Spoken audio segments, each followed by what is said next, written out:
Farmers giving two green thumbs up to the Sussex Conservation District's recently approved funding for a cost-share cover crop program. That means up to $75,000 for farmers to plant cover crops to protect their soil in the off-season.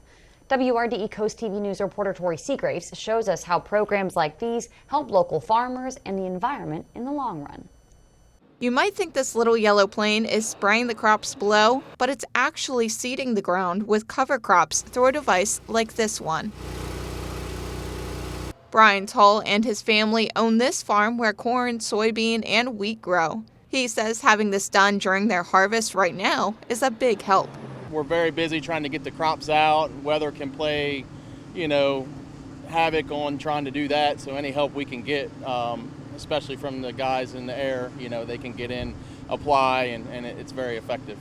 Farmers like Tull wouldn't be able to utilize cover crops if it wasn't for the cover crop assistance from the Sussex Conservation District. The district says that this assistance comes as cover crops prove to be a more eco-friendly option for protecting farmers' fields. Cover crops help prevent erosion, provide nutrients to the soil in the winter, and create ground cover during storms to maintain the integrity of the soil.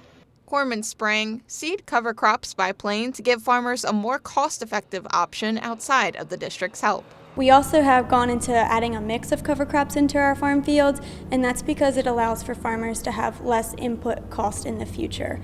For example, we put clover in our cover crop fields, and that gives nitrogen back to the soil naturally, so that already is in this root bed for when we plant our cash crop for the next year. For Tull, this process is a real win-win. It does good for the environment, but it also does good for our bottom line too.